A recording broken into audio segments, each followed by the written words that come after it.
A graça e a paz do Senhor Jesus seja sobre a sua vida. Meu nome é Ricardo, sou pastor na Igreja Videira em Caldas Novas. Quero te agradecer por ter acessado o nosso canal no YouTube e fique agora com uma palavra que vai edificar muito a sua vida. Que Deus te abençoe. Vamos compartilhar então a palavra com os irmãos. Hoje nós vamos falar das cidades de refúgio. Abra sua Bíblia em Números, capítulo 35. Números 35. Verso 9.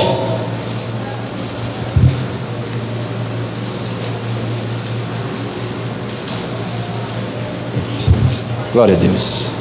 Números 35, 9. Vamos ler do 9 ao 11, depois nós vamos pular para o 22.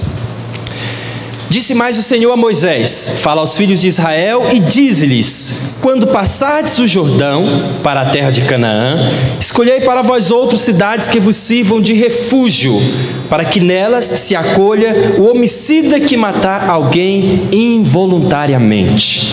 Vamos lá para o verso 22, porque ele vai falar um pouco agora dos homicidas voluntários e nós queremos falar dos involuntários. Verso 22.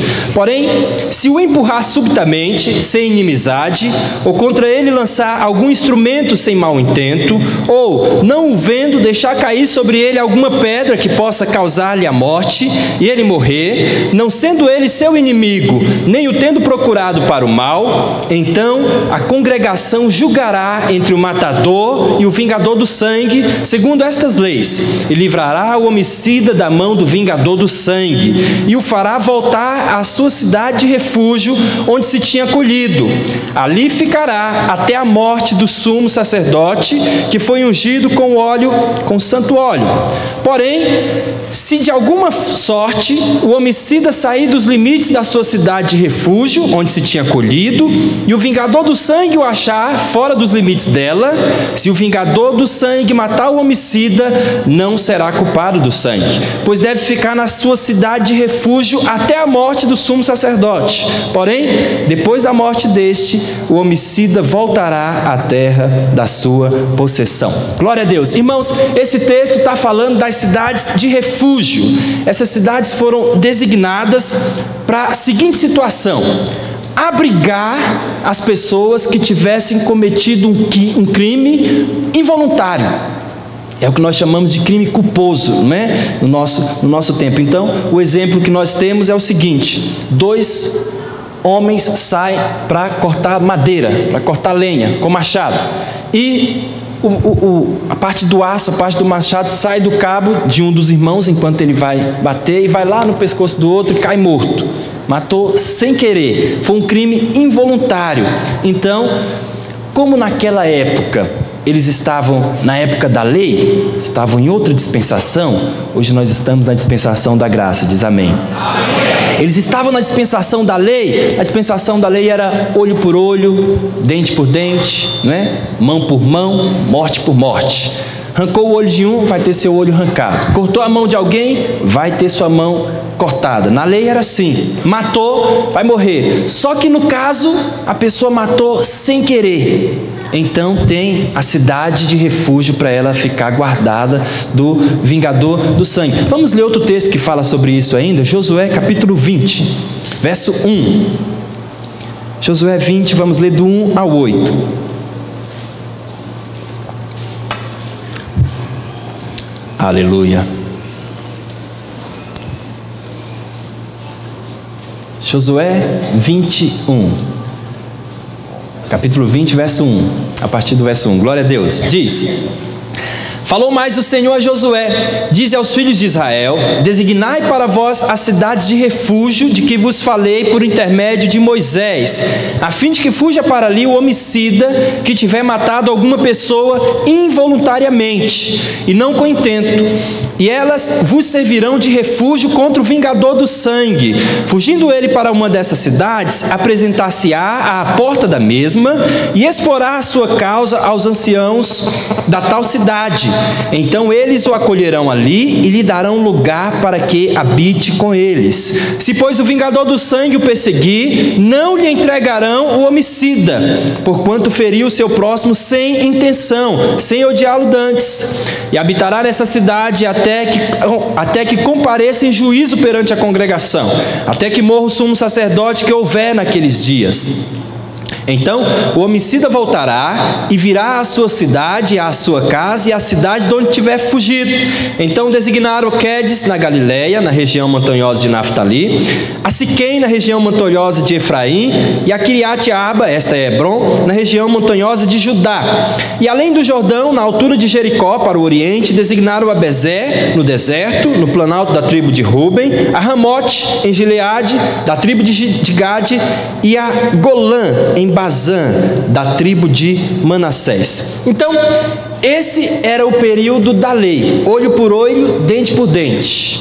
Matou uma pessoa, o irmão daquela pessoa que fica com raiva daquele que matou, do homicida, ele tem direito de ir e de matar o outro. Mas aí Deus dá um escape, Deus dá à cidade refúgio para eles se guardarem. Essas cidades eram 6 cidades em Israel e elas estavam espalhadas em todo o país de Israel. Não ficava só numa região, as 6 cidades refúgios estavam espalhadas de forma que tivesse próximo de todo judeu. Todo judeu que precisasse não estava muito distante para ele fugir para uma cidade refúgio. Isso fala do Senhor Jesus, que está sempre próximo de nós. O Senhor Jesus está sempre próximo de você. A distância que o Senhor Jesus está de você é a distância de um grito. É igual quando Pedro estava afundando. Pedro vem andando sobre o mar, mas olha para as circunstâncias, começa a afundar. E ele diz: Senhor, socorre-me. Jesus já está lá para estender a mão. Essa é a distância que o Senhor Jesus está de você. Está sempre próximo de nós para nos acudir. A tradição diz que os sacerdotes dessas cidades de refúgio, eles estavam sempre observando as estradas, se elas estavam em perfeita condição para o culpado vir, que ele estava fugindo do vingador do sangue. Eles estavam sempre observando o caminho que a pessoa vinha fugindo, para eles acolherem as pessoas. Eles estavam sempre observando se vinha alguém fugindo. E essas cidades, elas são um tipo de Cristo. Fala para o seu irmão, um tipo de Cristo. Porque o Senhor Jesus é que é o nosso refúgio. Hoje, elas já estavam mostrando que um tempo para frente nós teríamos um refúgio, que é o Senhor Jesus. O que é um tipo, pastor? Um tipo é uma ilustração. Essas cidades são uma ilustração no Antigo Testamento do que nós teríamos hoje. O tipo é uma sombra. A lâmpada clareia em mim e ela faz a sombra. A sombra é muito parecida com a realidade. Ela mostra o meu corpo na sombra, mas a sombra não é o meu corpo. Essas cidades eram sombras. Quem tem a realidade somos nós. Nós temos Cristo. Nós temos o verdadeiro refúgio. Amém? E aí você pode pensar: pastor, mas tem algo errado nessa tipologia aí. Porque só podia ir para a cidade refúgio quem cometesse um crime involuntariamente. Era um crime culposo. Matou sem querer. Só que o Senhor está falando que essa cidade aponta para o Senhor Jesus e nós podemos nos refugiar nele. Só que os nossos crimes, os nossos pecados, não são involuntários. Nós pecamos por querer. E é verdade, não é verdade, irmãos? Nós somos obrigados a pecar? Pega aqui, toma, se você não for agora e trair sua mulher, eu vou te meter essa faca. Anda, vai logo, pega, vai para a internet pecar, senão eu te dou um tiro. É assim? Não, nós pecamos voluntariamente. Nós pecamos, a pessoa peca porque quer pecar. Na maioria dos pecados, não é? Tem situações que nós caímos na cilada, mas a maioria dos pecados. Aí, pastor, como é que nós vamos conciliar isso nessa tipologia? Mas é aí que entra a graça de Deus. Olha o que Jesus falou em Lucas 23, 34. Jesus estava sendo crucificado e ele olha para aqueles que o estavam crucificando e ora ao Pai e diz: Pai, perdoa-lhes, porque eles não sabem o que fazem. Pai, perdoa, eles não sabem o que estão fazendo. Agora, irmãos, será que os judeus não sabiam que eles estavam cometendo o erro crucificando Jesus? Sim ou não? Será que eles não sabiam que estavam dando alguém inocente na mão dos romanos para os romanos crucificar? Sim ou não? Eles sabiam, porque Jesus é justo. Jesus, a Bíblia diz, capítulo 4 de Hebreus, verso 15, que ele em tudo foi tentado, mas ele nunca pecou. Por isso que ele sabe tudo que você passa, por isso que ele sempre te entende. todas as suas tentações, você pode se abrir com o Senhor Jesus, porque Ele te entende, porque Ele em tudo foi pecado. Mas a Bíblia diz que Ele nunca pecou. Ele é totalmente justo, nunca pecou. Nunca. Ele foi para a cruz sem nunca ter pecado. O apóstolo Pedro andou com Jesus, um homem duro, fala que nele não se achou pecado. Em Jesus não se achou pecado algum. O apóstolo João também andou com Jesus, mas era um homem mais manso, que se deitava no peito de Jesus. Diz que ele é o justo na sua carta. É assim que ele se refere a Jesus. Jesus nunca pecou. Quem mais? Pilatos estava lá julgando Jesus, era o governador que estava julgando Jesus para ser crucificado, mas ele estava insistindo com o povo que ele não queria crucificar Jesus. Ele ficava falando: não vejo nesse homem crime algum. E Jesus era justo. A mulher de Pilatos, na manhã que Jesus foi entregue para ser crucificado, ela acordou e foi falar com o governador, o marido dela, Pilatos: olha, não te envolva com o sangue desse justo. Eu tive um sonho com ele ontem à noite e sofri muito.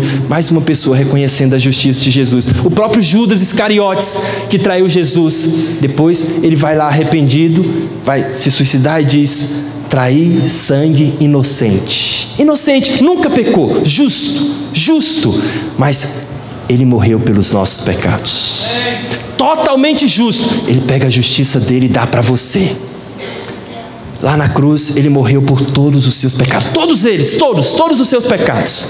Todos os pecados. Você crê, Jesus morreu por todos os seus pecados. E quando você crê, você toma posse da justiça dele. A justiça dele. Totalmente justo é o que você passa a ser. Mas ele era totalmente justo e os judeus sabiam disso. Os judeus sabiam que ele era inocente. Mas ainda assim... E aí eles mandam Jesus para ser crucificado e ainda assim Jesus diz: Pai, perdoa, eles não sabem o que fazem. Eles pecaram, mas são ignorantes, não sabem o que estão fazendo. Essa é a graça de Deus, Se o Senhor Jesus fez isso com aquele povo, Ele faz conosco também. É por isso que nós podemos entrar na cidade de refúgio. Nós pecamos e às vezes queremos pecar, na maioria delas, mas o Senhor coloca o nosso pecado na categoria de involuntário, para nós podermos acessar a cidade de refúgio, que é o próprio Senhor Jesus. Aleluia! Pedro também fala disso. Atos capítulo 3, verso 14. Pedro fala a mesma coisa que Jesus falou. Fala que nós pecamos porque éramos ignorantes. Vós, porém, aqui o contexto aqui, os apóstolos Pedro e João estão chegando no templo e tem um homem coxo da perna, eles pedem uma oferta. Esse homem ficava lá na porta do templo pedindo oferta, eles pedem uma oferta e Pedro diz: olha, eu não tenho, mas o que eu tenho eu te dou, em nome de Jesus. Levanta, e deu a mão para ele. Esse homem levantou, andou, ficou sarado, e isso fez com que uma multidão aparecesse por lá, e Pedro e João começaram a pregar, começaram a falar do amor de Jesus. E essa mesma multidão que apareceu aqui para ouvir era a multidão que estava lá pedindo para Jesus ser crucificado, e Pedro pregou para eles. E aqui já é o final dessa pregação de Pedro. Veja que Pedro diz: vós, porém, negaste o santo e justo, e pediste que vos concedesse um homicida. De Sarte mataste o autor da vida, a quem Deus ressuscitou dentre os mortos, de que nós somos testemunhas. Pela fé, o nome de Jesus é que esse mesmo nome fortaleceu a este homem que agora vedes e reconheceis. Sim, a fé que vem por meio de Jesus deu a este saúde perfeita na presença de todos vós. Agora olha o verso 17, o que Pedro está falando para essa multidão. Agora, irmãos, eu sei que o fizeste por ignorância. Olha a categoria que Pedro está colocando o pecado deles. Essa turma aqui é a mesma turma que estava lá gritando: crucifica Jesus, solta Barrabás. Mas Pedro está falando para eles: vocês fizeram isso por ignorância. Foi ignorância também das autoridades de vocês. É nessa condição que o Senhor coloca os nossos pecados. Por isso que nós podemos acessar a cidade de refúgio, que é o Senhor Jesus. Quantos estão me entendendo? Digam amém. Amém? Você pode acessar a cidade de refúgio. É só para quem cometeu crime involuntário? Ok. É só para quem cometeu crime involuntário. É só para quem peca involuntariamente. Só que o Senhor colocou todos os seus pecados nessa categoria, na categoria do involuntário. É por isso que você pode acessar a cidade de refúgio. Essa é a graça de Deus. Amém? Essa que é a bondosa graça de Deus. Gracioso, nos dá oportunidade. Aleluia. Pastor, como que funcionava esse negócio dessa cidade de refúgio? Muito bem, todo aquele que entrava na cidade de refúgio, ele era protegido contra o vingador do sangue. Quem era o vingador do sangue? Matou o meu irmão, eu estou com raiva daquele que matou meu irmão, eu vou atrás do outro para matar. Naquela época era assim, amém? Nesse caso eu era o vingador do sangue, estava correndo atrás daquele que fez o crime. Quando a pessoa entrava na cidade de refúgio, não tinha mais acesso a ela, não podia tocar nela. Quem que é o vingador do sangue nos nossos dias, irmãos? É o diabo, é o diabo. Só que você que aceitou Jesus está na cidade de refúgio. Você que aceitou Jesus está no corpo de Cristo. O diabo não pode mais tocar em você. Não pode. O diabo não pode te tocar porque você está em Cristo. Você está guardado. O diabo ele vem com peste, com doença, com morte, mas não pode te tocar. Ele quer te tocar, quer vingar do seu pecado, mas Jesus já morreu pelo seu pecado. Por isso você pode acessar a cidade de refúgio. Aleluia. Pastor, o diabo não pode me tocar, mas às vezes toca. Por quê? Você sabe, nós vivemos em um mundo caído, nós temos uma carne que não converte, temos uma alma que está sendo transformada, e nós fazemos escolhas, e muitas vezes nós estamos sofrendo consequências das nossas escolhas. E principalmente, você sabe por que eu acho que às vezes o diabo cria algumas armadilhas, e nós caímos, e dessa forma somos tocados por ele?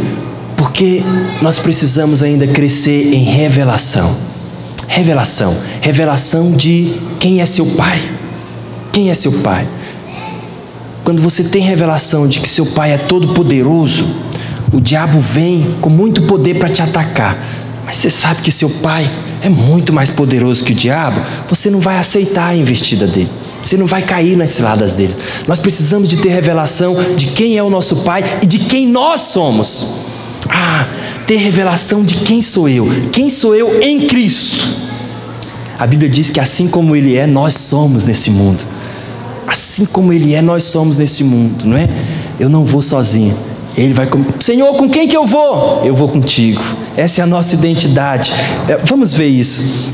Marcos capítulo 4, verso 35. Vamos fazer só uma introdução, um parênteses, né? Naquele dia, sendo já tarde, disse Jesus: passemos para outra margem. Fala para o seu irmão: passemos para uma outra margem. Jesus liberou a palavra. Irmãos, se Jesus liberou uma palavra para a sua vida, ela vai acontecer. Não precisa ter medo de circunstâncias que vêm para te atrapalhar. Jesus liberou uma palavra, pode vir a tempestade que vier, eles vão passar para outra margem. Passemos para outra margem. Eles, despedindo a multidão, os discípulos, despedindo a multidão, o levaram assim como estava, no barco, e outros barcos o seguiam.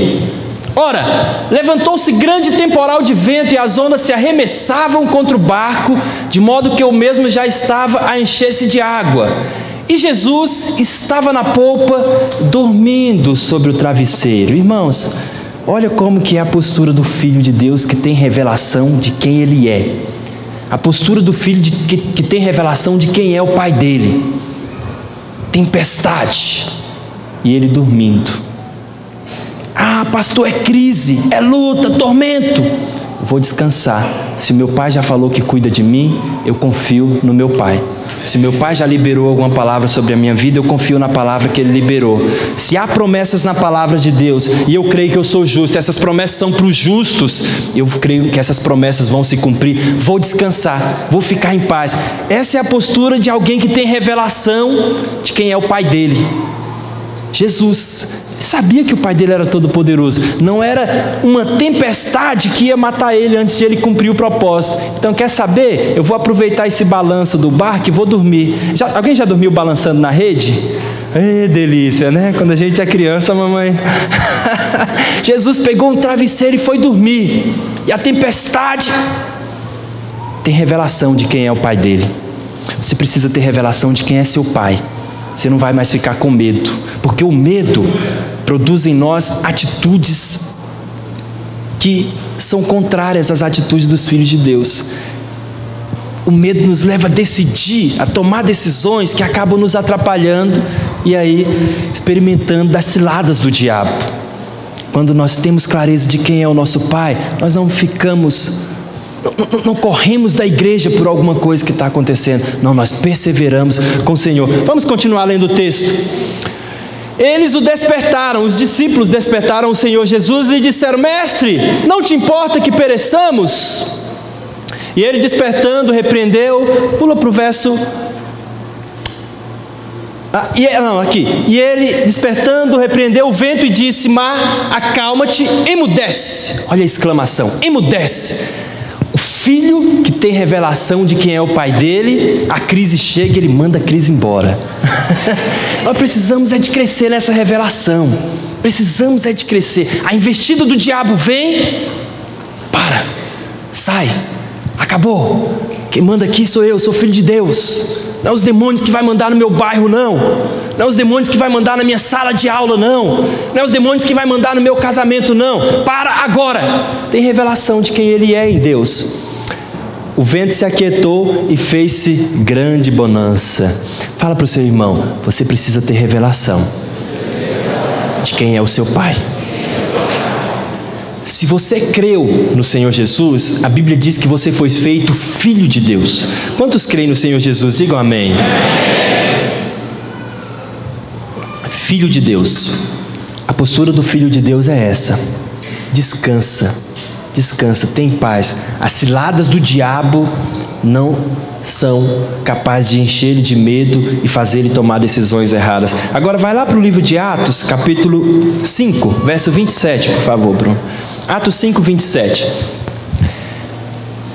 Aqui o contexto é esse: nós temos os mesmos discípulos que estavam com Jesus no barco, morrendo de medo, mas agora eles amadureceram. Esses discípulos estavam pregando a respeito de Jesus em Jerusalém, e as mesmas pessoas que entregaram Jesus para ser crucificado estavam pegando no pé deles. Rapaz, eu não já falei para vocês pararem de falar nesse tal de Jesus? Que negócio é esse? Mas olha a postura diferente agora daquele. Eles cresceram, amadureceram, agora eles têm revelação. Trouxeram-nos, apresentando-os ao sinédrio, e o sumo sacerdote interrogou-os, dizendo expressamente: vos ordenamos que não ensinasseis nesse nome, não ensinasse no nome de Jesus. Era o que os discípulos estavam fazendo. Contudo, encheste Jerusalém de vossa doutrina, e quereis lançar sobre nós o sangue desse homem. Mas olha a postura de Pedro agora: não tem mais medo de tempestade. Ele faz esse posicionar. Olha o que ele diz: então Pedro e os demais apóstolos afirmaram: antes importa obedecer a Deus do que aos homens. Ele está falando com os mesmos homens que mandaram crucificar Jesus, mas é que agora ele tem revelação de quem ele é filho, de quem ele é. Acabou o medo. É o mesmo cara que mandou crucificar meu mestre, mas quer saber? Me importa obedecer a Deus que obedecer a você. É nisso que nós precisamos crescer, na revelação de quem nós somos em Deus, de quem você é em Cristo. Quem você é em Cristo. A Bíblia diz que a Cristo foi dado toda a autoridade, e fala que Ele compartilha essa autoridade com a igreja, para que a igreja exerça a autoridade aqui na terra. Nós estamos em Cristo, irmãos. Vamos voltar para as cidades refúgios. Número 35, falando das cidades refúgios, diz que eram cidades dos levitas. Eram as cidades dos levitas. Então eram os sacerdotes e levitas quem morava nessas cidades. Deixa eu te explicar isso para você entender. Aleluia. Fica firme aí contra o sono. Ontem foi um dia bem corrido, nós tivemos um evento maravilhoso aqui com os Radicais Kids, não é? Glória a Deus, foi uma bênção. Mas fica firme, eu tenho uma palavra de Deus para o seu coração. Não dorme não, amém? Deus promete uma terra para o povo de Israel, e eles chegam. Quantas tribos eles eram? 12 tribos, mas eles não dão terra dividem a terra como se formando estados dentro de um país para cada uma das tribos, menos a tribo de Levi. A tribo de Levi, a herança deles era cuidar da casa do Senhor, da obra do Senhor. Então eles não tiveram uma terra para eles, e eles não trabalhavam com isso. O trabalho deles era cuidar do templo, cuidar das coisas do Senhor. E como eles não receberam terra, eles receberam um pouco mais de 40 cidades, espalhadas em todo Israel. Dessas 46 eram cidades de refúgios. E dessas 6 eram cidades dos levitas, só eles podiam habitar lá então. Essa era a condição para habitar na cidade de refúgio, só se fosse levita. Mas qual a outra condição? Ser culpado. Só essas 2 pessoas, esses 2 tipos de pessoa podiam entrar na cidade de refúgio. Ou você é levita, alguém aqui nasceu levita? Amém? Não? Não. Então só tem uma condição para você entrar na cidade de refúgio: reconhecer que é culpado. Reconhecer que é culpado. Agora, tenta imaginar o quadro, irmãos. O cara é um pecador, comete crimes, faz coisas erradas e depois ainda sai ganhando. Sai ganhando porque vai morar nas cidades dos levitas. Pastor, por que ela sai ganhando? Deixa eu te falar aqui algumas características dessa cidade. Primeira característica, elas eram as melhores cidades. As melhores cidades, elas eram nas montanhas, era cidade que tinha segurança. Lá nas cidades de refúgio, os levitas, eles só vestiam linho. Eles não podiam vestir outro tipo de roupa, porque eles não podiam suar quando estivesse fazendo a obra de Deus, né? Então era só linho. E o linho, ele tem uma capacidade interessante, por isso que talvez seja umas roupas caras de linho, né? Tem um tal de linho egípcio. O linho, ele tem uma qualidade: tá muito frio, ele te mantém fresco.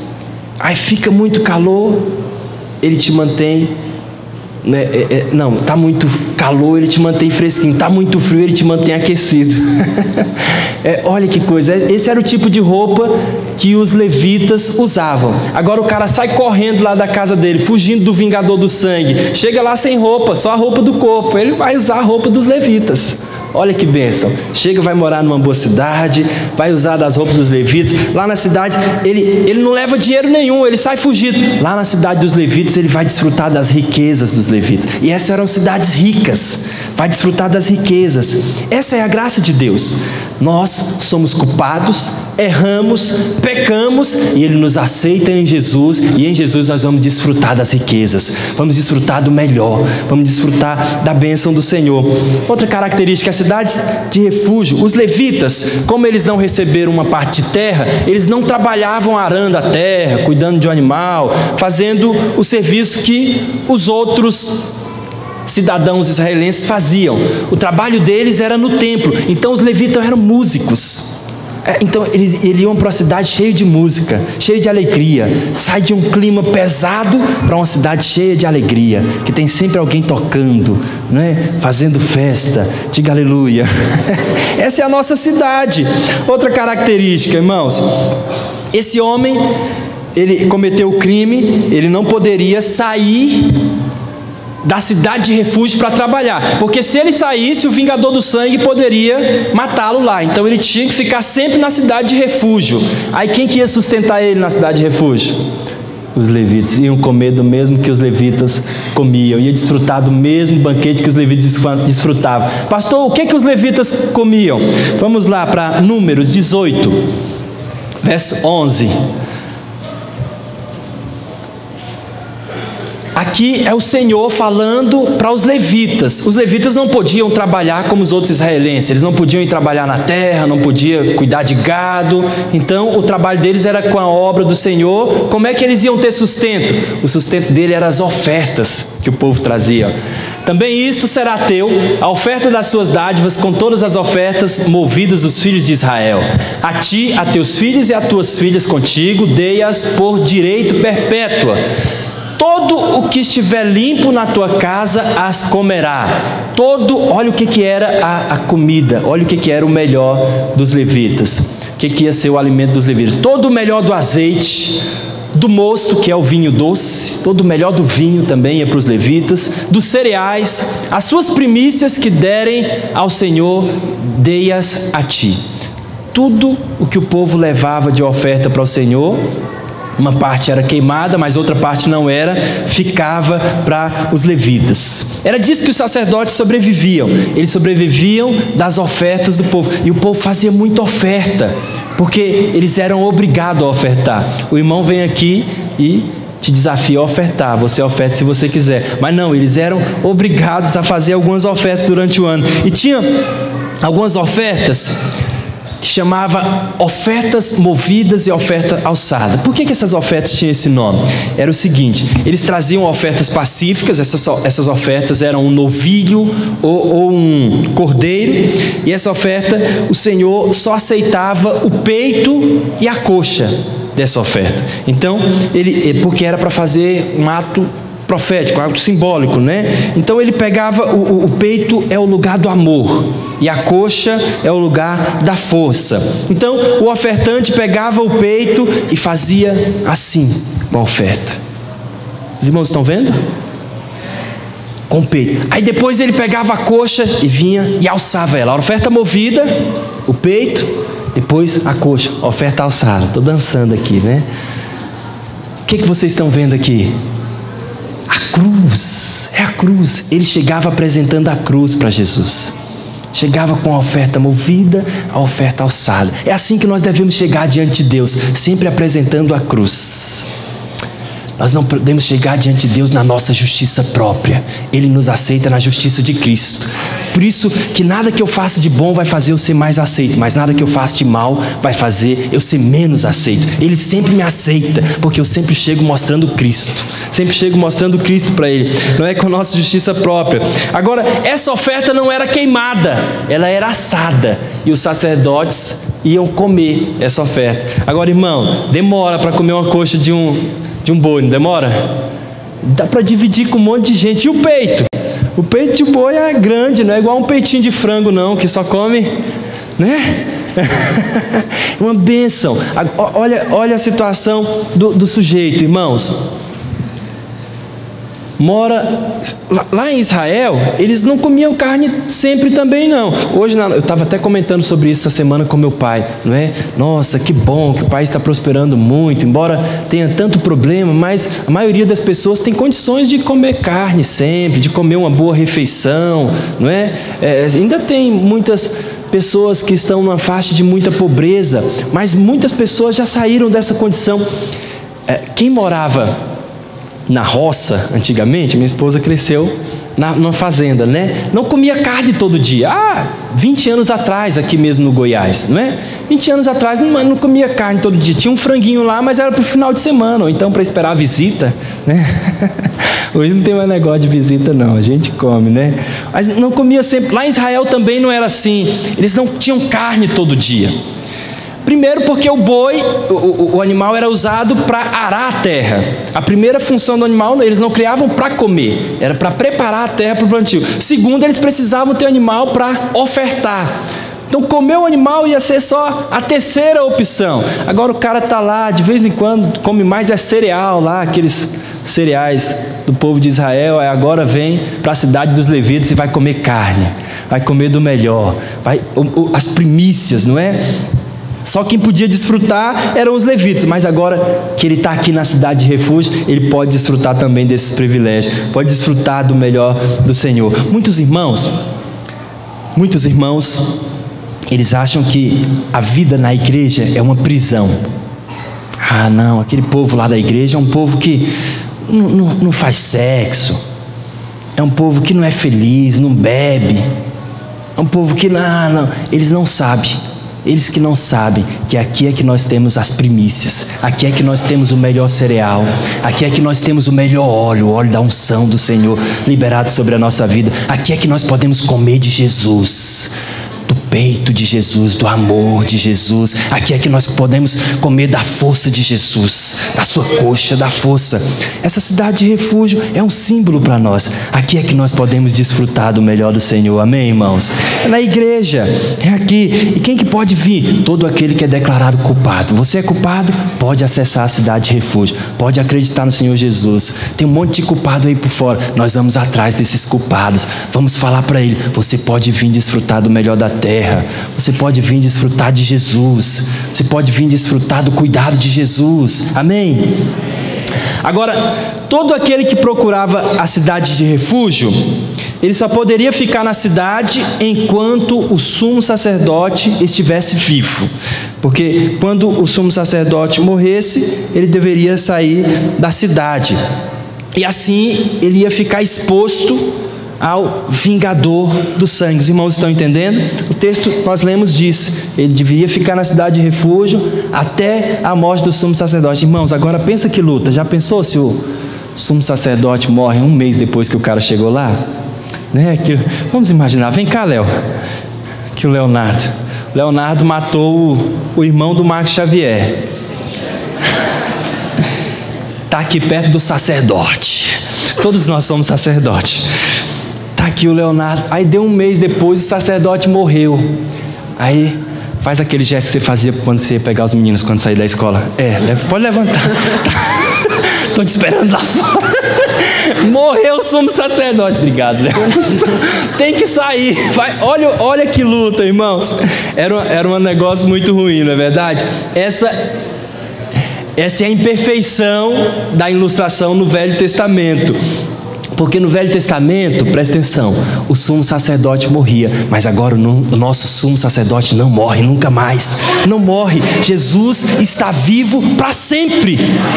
Por isso que nós podemos ter esperança sempre.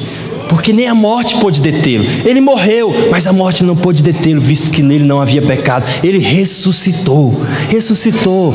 Ele vive. Aleluia. Ele vive. Os irmãos lembram dessa canção? Porque ele vive. Vamos lá. Posso crer no amanhã, porque ele vive. Temor não há. Aleluia. Mas eu bem sei, que a minha vida está nas mãos do meu Jesus, que vivo está. Vamos mais uma vez? Ficou muito bonito. Porque ele vive. Erga sua voz. Eu posso crer no amanhã, porque ele vive.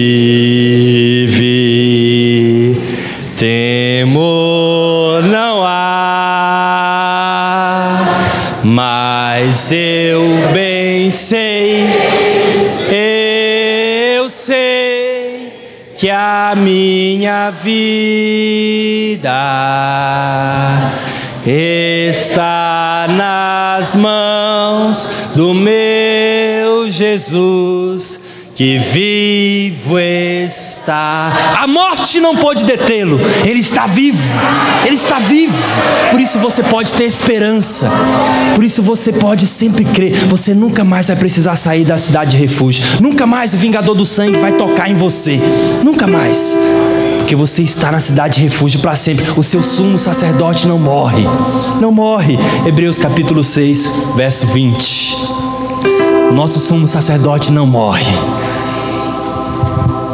Onde Jesus, como precursor, entrou por nós, tendo se tornado sumo sacerdote para sempre. Aleluia. Sumo sacerdote para sempre. Não é por um determinado momento, depois vai se levantar outro. Não. Sumo sacerdote para sempre. Você não precisa mais ter medo.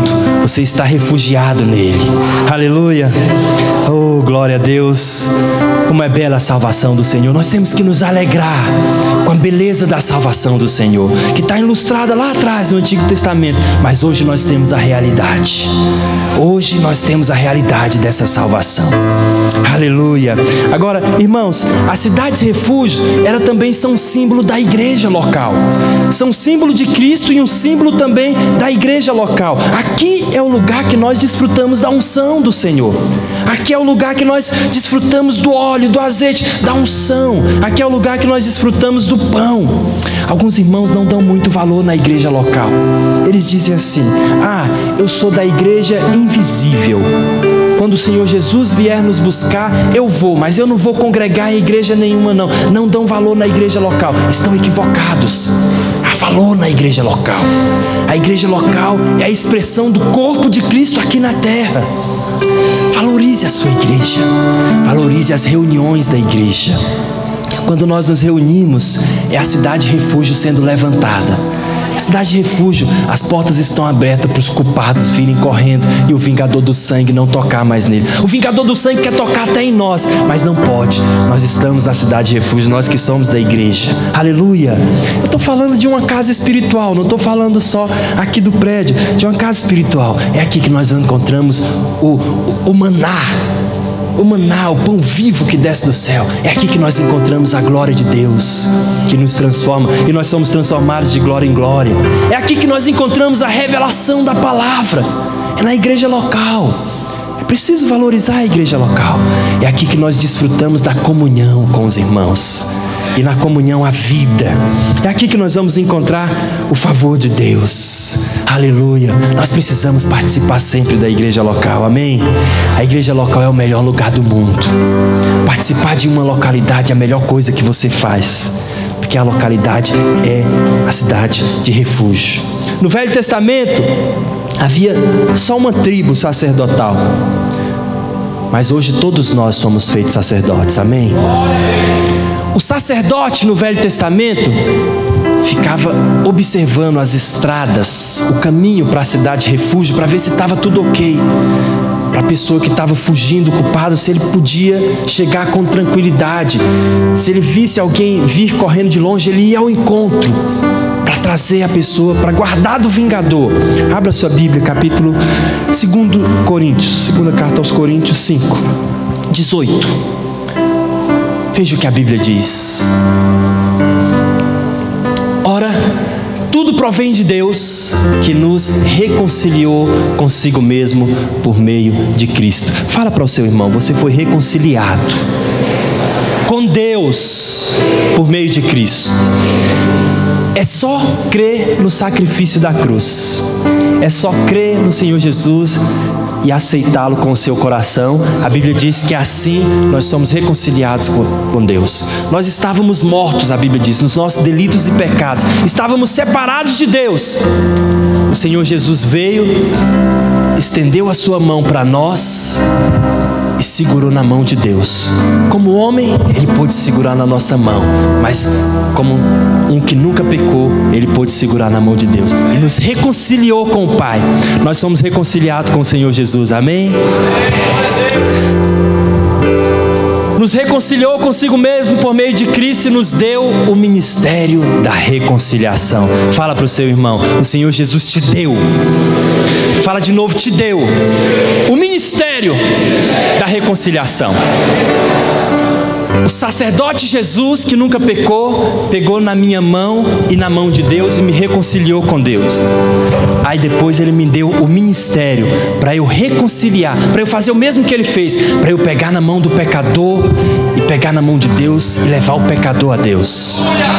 Nós somos sacerdotes, como eram os sacerdotes no passado que ficavam observando como é que estava o acesso à cidade de refúgio. Nós somos sacerdotes que temos que observar os culpados que estão por aí. E o diabo, o vingador do sangue, o vingador do pecado, está vingando muitos culpados. Os culpados precisam saber que tem uma cidade de refúgio, tem um lugar para ele ser acolhido, tem um lugar para ele ser guardado, para ele ser protegido.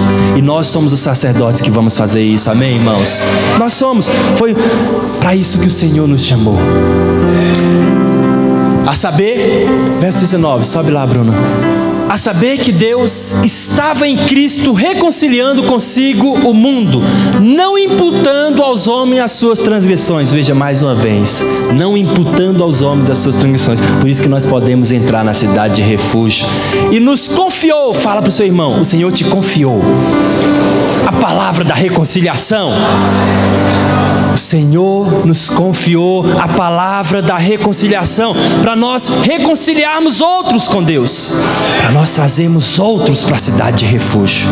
Esse é o nosso chamado. Esse é o chamado de todos nós. Somos pescadores de peixe. Somos todos pescadores. Diga amém. Diga yes. Estou brincando agora, irmãos. Nós somos pescadores. Nós somos reconciliadores. Reconciliadores. Você é justo, por isso você pode pegar na mão de Deus. mas você também é homem, por isso você pode pegar em outro homem, mesmo que ele seja pecador. E por Jesus, pela cruz, pelo sangue que foi derramado, esse pecador também pode ser justificado. Aleluia. Nós podemos alcançar muitas vidas para o Senhor Jesus. Amém, irmãos? Nós podemos alcançar muitas pessoas para o Senhor Jesus.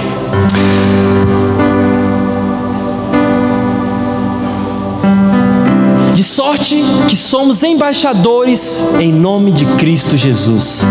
Fala para o seu irmão, você é um embaixador.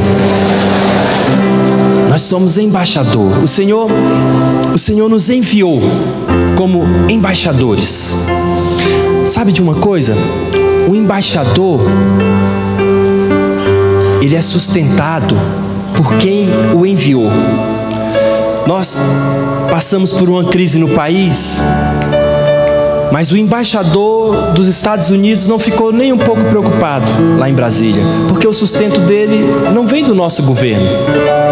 Ele recebe o sustento do governo do país dele. O nosso sustento, nós que somos embaixadores, vem do Senhor. Vem do Senhor. Nós queremos multiplicar o nosso prédio. Nós estávamos conversando na última reunião. Vamos precisar de um alto valor, porque nós vamos precisar alugar um local, pagar alguns meses. Vamos precisar fazer um palco. Vamos precisar de som, de mais cadeiras, de instrumentos.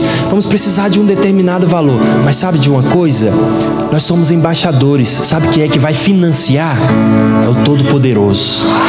É o dono da prata e do ouro. Como é que ele vai fazer isso? Ele vai fazer aparecer dinheiro na conta da igreja? Não, vai fazer aparecer na sua conta.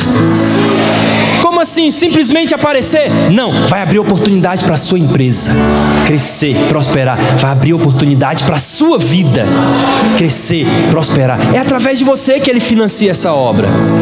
É ele quem é o financiador, mas é através de você que ele financia. Nós somos embaixadores, o nosso sustento vem do céu, vem de Deus. Amém, irmãos? Nós somos enviados, estamos aqui como enviados. Enviado para onde, pastor? Para a África? Não, enviado aqui mesmo, enviado para a sua vizinhança, enviado para a sua sala de aula, enviado para a sua parentela. Você é um enviado de Deus e ele vai te financiar. Aleluia. Pastor Luísio disse que foi visitar uma das nossas igrejas em um país bem pobre, lá na África. E aí estava lá aquela pobreza, a gente lá, o povo lá, 500 irmãos para ouvir ele pregar, e ele foi pregar. Mas ele disse que andando na rua, de repente percebeu uma limusine muito bonita passando. Ele olhou aqui e falou: nossa, o que é isso? Aqui estava tendo só um monte de carrinho. Agora esse carrão. Aí depois ele viu a placa lá. Era o embaixador dos Estados Unidos. O embaixador dos Estados Unidos estava num dos países mais pobres do mundo. Mas ele não vivia com a pobreza daquele país. Ele recebia do país dele. Ele podia andar num bom carro, ter boas roupas. Nós também podemos. Nós não dependemos de como as coisas estão andando na economia local. Nós dependemos da provisão do nosso Pai. Nosso Pai é bom, nos ama. Amém? É dele que vem o nosso sustento. Aleluia.